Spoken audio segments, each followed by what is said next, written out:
கர்த்தருக்கு ஸ்தோத்திரம்.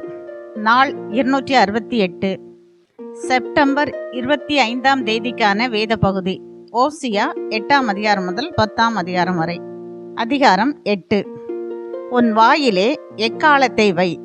அவர்கள் என் உடன்படிக்கையை மீறி என் நியாயப்பிரமாணத்துக்கு விரோதமாக துரோகம் பண்ணினபடியினால் கர்த்தருடைய வீட்டின் மேல் சத்ரு கழுகை போல் பறந்து வருகிறான்.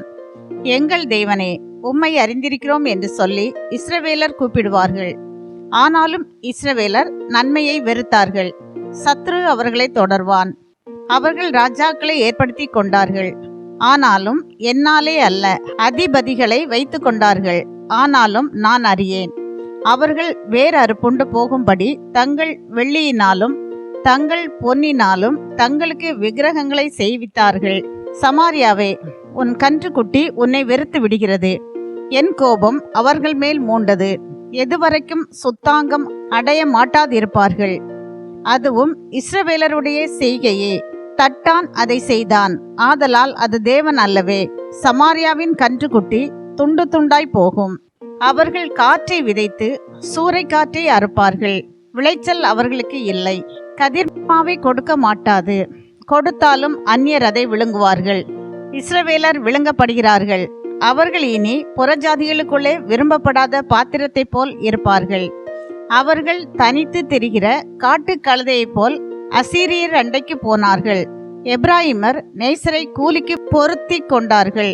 அவர்கள் புறஜாதியாரை கூலிக்கு பொருத்தி கொண்டாலும் இப்பொழுது நான் அவர்களை கூட்டுவேன். அதிபதிகளின் ராஜா சுமத்தும் சுமையினால் அவர்கள் கொஞ்ச காலத்துக்குள்ளே அகப்படுவார்கள்.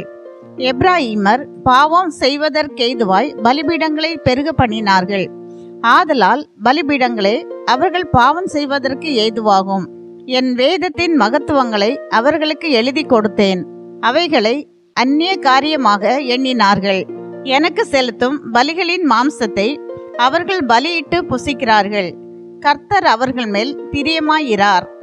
அவர்களுடைய அக்கிரமத்தை அவர் நினைத்து அவர்கள் பாவத்தை விசாரிக்கும் போதோவெனில் அவர்கள் எகிப்துக்கு திரும்பி போவார்கள்.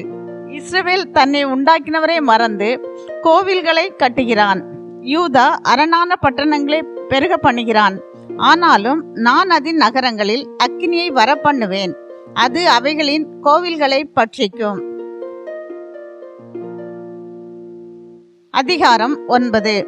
இஸ்ரவேலே, மகிழ்ச்சியாயிராதே, மற்ற ஜனங்களைப் போல் களி கூறாதே. உன் தேவனை விட்டு நீ சோரம் போனாய்.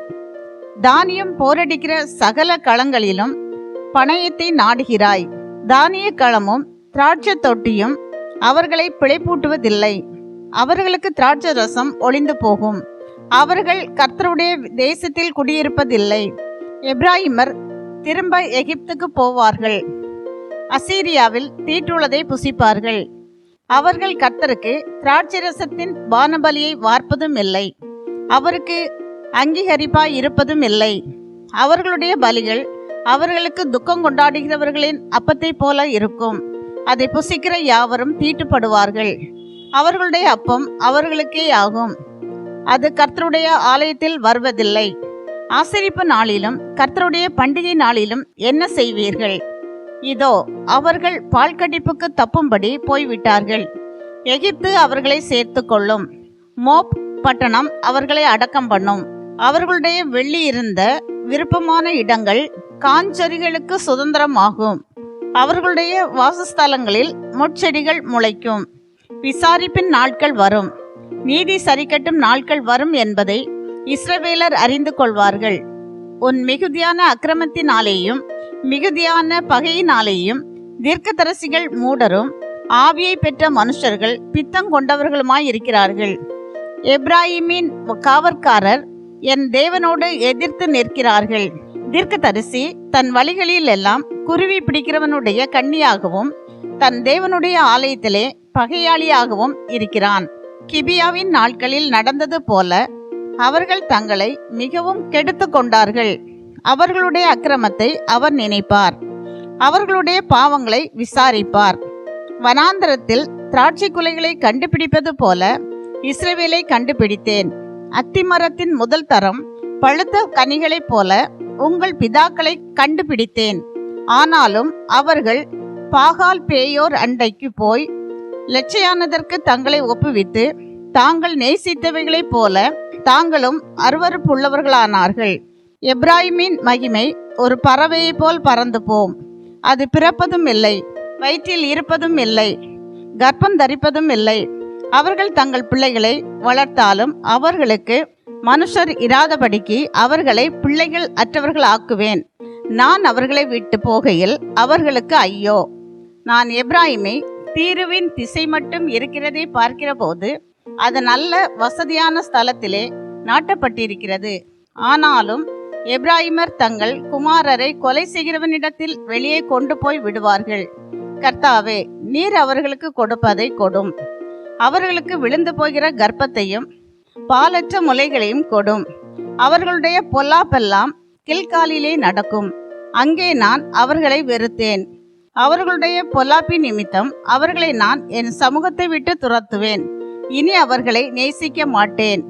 அவர்களுடைய அதிபதிகள் எல்லாரும் துரோகிகள். எப்ராயிமர் வெட்டுண்டு போனார்கள். அவர்கள் வேர் உலர்ந்து போயிற்று, கனி கொடுக்க மாட்டார்கள்.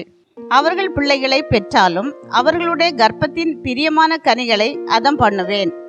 அவர்கள் அவருக்கு செவிகொடாமற் போனபடியால் என் தேவன் அவர்களை வெறுத்து விடுவார். அவர்கள் அந்நிய ஜாதிகளுக்குள்ளே அலைந்து திரிவார்கள். அதிகாரம் 10. இஸ்ரவேல் பலனற்ற திராட்சை செடி, அது தனக்குத்தானே கனி கொடுக்கிறது. அவன் தன் கனியின் திரளுக்கு சரியாய் பலிபீடங்களை திரளாக்குகிறான். தங்கள் தேசத்தின் செழிப்புக்கு சரியாய் சிறப்பான சிலைகளை செய்கிறார்கள். அவர்கள் இருதயம் திரிக்கப்பட்டிருக்கிறது. இப்போதும் குற்றம் சுமத்தப்படுவார்கள். அவர்கள் பலிபீடங்களை இடித்து அவர்கள் சிலைகளை நாசமாக்குவார். நாம் கர்த்தருக்கு பயப்படாமற் போனபடியினால் நமக்கு ராஜா இல்லை. ராஜா இருந்தாலும் நமக்காக என்ன செய்வான் என்று இனி சொல்லுவார்கள். பொய்யானை இடுகிற வார்த்தைகளை சொல்லி உடன்படிக்கை பண்ணி கொண்டார்கள். ஆகையால் வயல்வெளியின் படைச்சால்களில் விஷப்பூண்டுகளைப் போல நியாய தீர்ப்பு முளைக்கும். சமாரியாவின் குடிகள் பெத்தாவேனில் உள்ள கன்றுக்குட்டியின் நிமித்தம் பயம் அடைவார்கள். அதற்காக களி கூர்ந்த அதன் ஜனமும் அதன் பூசாசாரிகளும் அதன் மகிமை அதை விட்டு நீங்கி போயிற்றென்று அதற்காக துக்கம் கொண்டாடுவார்கள். அதுவும் அசீரியாவிலே யாரேப் ராஜாவுக்கு காணிக்கையாக கொண்டு போகப்படும். எப்ராயிம் லட்சை அடைவான். இஸ்ரவேல் தன் ஆலோசனையினாலே வெட்கப்படுவான். சமாரியாவின் ராஜா தண்ணீரின் மேல் இருக்கிற நுரையைப் போல் அழிந்து போவான். இஸ்ரவேலுடைய பாவமாகிய ஆபேனின் மேடைகள் அழிக்கப்படும். முட்செடிகளும் முட்பூண்டுகளும் அவர்கள் பலிபீடங்களின் மேல் முளைக்கும். பர்வதங்களை பார்த்து எங்களை மூடுங்கள் என்றும் குன்றுகளை பார்த்து எங்கள் மேல் விழுங்கள் என்றும் சொல்லுவார்கள். இஸ்ரவேலே, நீ கிபியாவின் நாட்கள் முதல் பாவம் செய்து வந்தாய். கிபியாவிலே அக்கிரமக்காரர் மேல் வந்த யுத்தம் தங்களை கிட்டுவதில்லை என்று அந்த நிலையிலே நிற்கிறார்கள். நான் அவர்களை தண்டிக்க விரும்புகிறேன். அவர்கள் செய்த 2 வித பாவங்களின் நிமித்தம் கட்டப்படும் போது ஜனங்கள் அவர்களுக்கு விரோதமாய் கூடுவார்கள். எப்ராயிம் நன்றாய் பழக்கப்பட்டு போரடிக்க விரும்புகிற கடாரியாய் இருக்கிறான். ஆனாலும் நான் அவன் அழகான கழுத்தின் மேல் நுகத்தடியை வைப்பேன். எப்ராயிமை ஏற்பூட்டி ஓட்டுவேன். யூதா உழுவான், யாக்கோபு அவனுக்கு பரம்படிப்பான். நீங்கள் நீதிக்கென்று விதை விதையுங்கள், தயவுக்கொத்ததாய் அறுப்பு அருங்கள். உங்கள் தரிசு நிலத்தை பண்படுத்துங்கள். கர்த்தர் வந்து உங்கள் மேல் நீதியை வருஷிக்க பண்ணும் மட்டும் அவரை தேட காலமாயிருக்கிறது. அநியாயத்தை உழுதீர்கள், தீவினையை அறுத்தீர்கள், பொய்யின் கனிகளை புசித்தீர்கள். உங்கள் வழியையும் உங்கள் பராக்கிரமசாலிகளின் திரளையும் நம்பினீர்கள். ஆகையால் உங்கள் ஜனங்களுக்குள் அமளி எழும்பும்.